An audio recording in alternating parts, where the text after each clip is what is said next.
This episode of UCX is sponsored by A Woman's Standard. A Woman's Standard presents the second annual Women's History in the Making Award Gala on March 23, 2019. Go to awomanstandard.com for more details.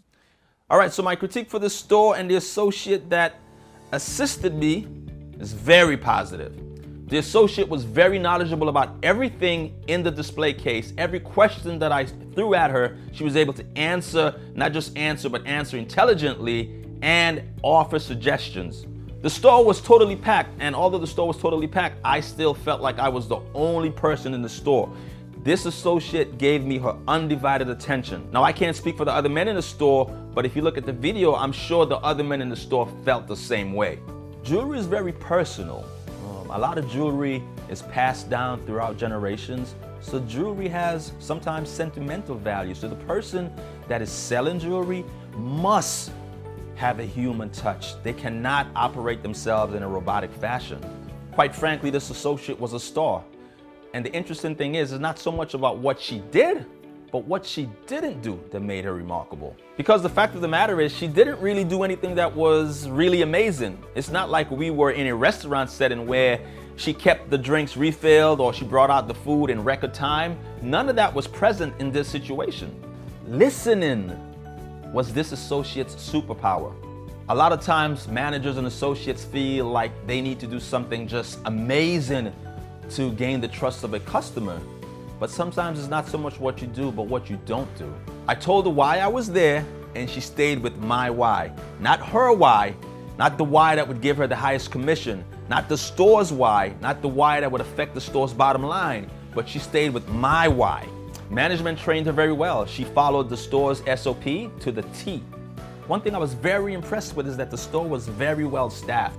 Management knew that it was the day before Valentine's Day and that the store would be packed, and responded accordingly by having the store well staffed.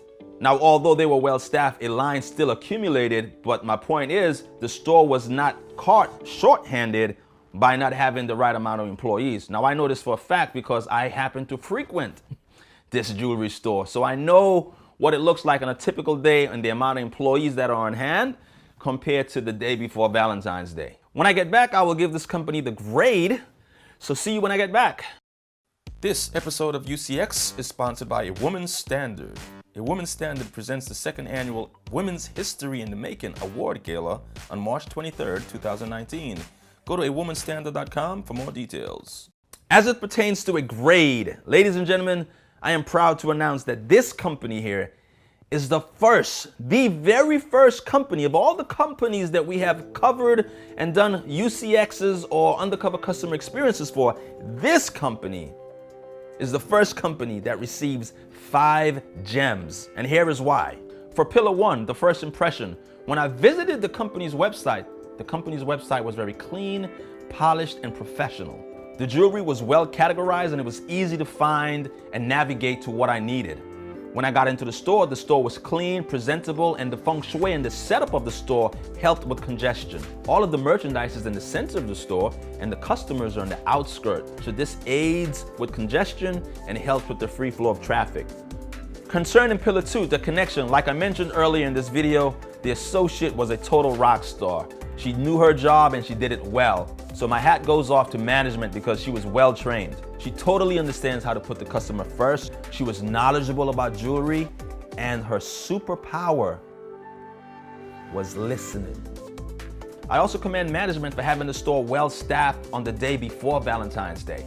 This was not a surprise. They knew in their type of business that the day before Valentine's Day, the store would be packed, and they planned accordingly. There's nothing more disappointing like going into a restaurant, let's say Mother's Day, Father's Day, or Valentine's Day, and the manager has to come over to your table and explain to you, we apologize for your food taking such a long time because we're understaffed. Like, how could you not know Mother's Day or Valentine's Day, the restaurant would be packed?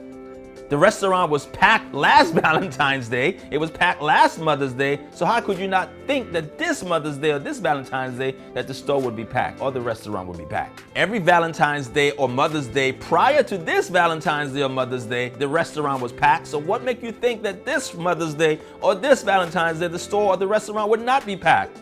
That was not the case in this store, so kudos to management again. Anyway, that's my rant. back to the subject. Management foreshadowed that there would be a crowd, which there was, and they planned accordingly. In addition to being properly staffed, management also provided a sign-in sheet to mitigate any frustration that the customers might feel. Concerning pillar 3, the execution. Hey, this store executed. I came for jewelry and I left happy with jewelry.